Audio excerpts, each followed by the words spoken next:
Have you ever wondered about the deadliest traps used in the Vietnam War? This conflict, stretching from the mid-1950s to the mid-70s, was a tumultuous period that saw the use of intricate and lethal traps. These were not just tools of war, but they were instrumental in the strategies employed by the Viet Cong and North Vietnamese army. The war was characterized by the guerrilla warfare tactics of these groups. They were vastly outnumbered and outgunned by their opponents, yet they managed to hold their ground. One of the key tactics they used to level the playing field was the use of traps. From simple pit traps to complex explosive devices, these traps were a testament to their resourcefulness and ingenuity. These traps turned the dense jungles and hidden tunnels of Vietnam into a hazardous labyrinth for the uninitiated. Now let's dive into the specifics of these deadly traps, starting from the earliest ones. One of the earliest and most notorious traps of the Vietnam War was the Puni Trap. A deceptively simple contraption, the Puni Trap was a symbol of the Viet Cong's guile and resourcefulness. These traps were typically crafted using the most abundant material available: bamboo. The heart of the Puni Trap lay in its sharpened bamboo stakes. These stakes were meticulously carved, their points honed to an almost surgical precision. But it was not just the sharpness of these stakes that made the Puni Trap so lethal. The Viet Cong often smeared the stakes with toxic substances, transforming them into a primitive yet deadly bioweapon. The process of creating these toxins was a testament to the Viet Cong's determination and ingenuity. They would often use feces or decaying meat, leaving it to fester until it became a breeding ground for lethal bacteria. This substance was then applied to the stakes, ensuring that even non-fatal wounds could lead to severe infections, debilitating the enemy and straining their medical resources. But the Puni Trap was not just a physical weapon, it was a psychological one as well. The fear of stepping on a concealed Puni Trap was ever present among American troops. This fear was not unfounded, as these traps were often strategically placed in areas of thick vegetation, along common paths, or near potential cover, exploiting the natural human instinct to seek shelter and safety. The sight of a comrade impaled on a Puni Trap, suffering from a painful and potentially fatal wound, was a horrifying experience that left deep psychological scars. The terror of the Puni Trap was not just in its immediate impact but in the lingering fear it inspired. It was a fear that was pervasive, a constant reminder of the unseen dangers that lurked in the Vietnamese jungles. These simple yet effective traps set the tone for the war, but they were just the beginning. The Puni Trap was a testament to the Viet Cong's ability to adapt and make use of their environment, a theme that would echo throughout the course of the Vietnam War. As the war progressed, so did the complexity of the traps, leading to the development of tripwire bombs. These devices were a cunning blend of simplicity and lethality, representing a significant leap in terms of the danger they posed. The mechanism was relatively straightforward, a hidden wire connected to an explosive device. When an unsuspecting soldier tripped on the wire, it would pull on a pin, activating the bomb and causing an explosion. Placement was crucial for these traps. They were often set up in places where soldiers were likely to pass, such as narrow jungle paths or entrances to encampments. Care was taken to ensure the wire was at just the right height, low enough to be missed by the naked eye, yet high enough to be triggered by a footstep. Camouflage played a significant role in the effectiveness of tripwire bombs. Leaves, branches, and other natural elements were used to conceal the wire and the bomb. This made them virtually undetectable until it was too late. The impact of these devices when triggered was devastating. Explosions could cause severe injuries, and not just to the soldier who triggered the device. Shrapnel from the explosion could harm those nearby, turning a simple footstep into a deadly event. The psychological impact of these traps was equally significant. The fear of the unseen, the dread of what might be lurking underfoot, added a constant undercurrent of tension that wore down morale over time. In the grand scheme of things, tripwire bombs were not just a physical weapon.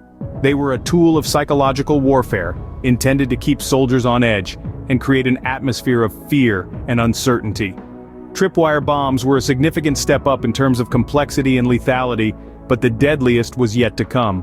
The Viet Cong's tunnel systems were not only a means of transportation and cover, but also a site for some of the deadliest traps. Delving into the subterranean world of the Vietnam War, we find the Viet Cong's ingenious yet terrifying use of tunnel traps. These intricate networks were often honeycombed with hidden pits and booby traps, turning the dark, claustrophobic tunnels into a deadly labyrinth for the uninitiated. The design of these tunnel traps was as simple as it was effective. The Viet Cong would dig a pit in the tunnel floor, often covering it with a thin layer of bamboo and dirt. Unseen in the dim light, these pits could be filled with anything from venomous snakes to sharpened bamboo spikes. Some were even rigged with explosives ready to detonate at the slightest disturbance. But the true genius of these tunnel traps lay not only in their physical design, but also in their psychological impact. The very existence of these traps instilled a constant sense of fear and paranoia in the enemy. Every step forward could potentially be the last. This fear, combined with the physical exhaustion of navigating the winding tunnels, often led to a significant drop in morale among enemy troops. Moreover, these traps were not just about causing physical harm. They were also about disrupting enemy operations. The fear of the unknown, the concern about what might lie ahead, often slowed progress to a crawl. This allowed the Viet Cong to move undetected, carry out surprise attacks, and then disappear back into their labyrinthine tunnels. The tunnel traps were a testament to the Viet Cong's strategic ingenuity. They were not the biggest nor the most technologically advanced traps, but they were undoubtedly among the most effective. They turned the very ground beneath the feet of the enemy into a potential death trap, and they did so with minimal resources.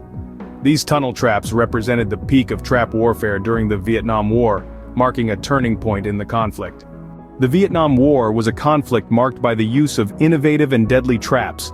These devices, cunningly and strategically designed, were a testament to the resourcefulness and resilience of the Vietnamese in their struggle.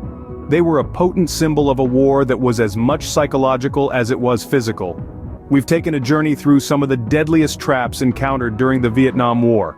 The war was characterized by its guerrilla warfare, and the traps used played a significant role in this unconventional combat style. They were often constructed with simple materials, yet they were incredibly effective in causing damage and instilling fear. We began with the Puni traps, the most primitive yet efficient of the lot. They were simple pits filled with sharpened bamboo stakes, camouflaged to blend into the environment.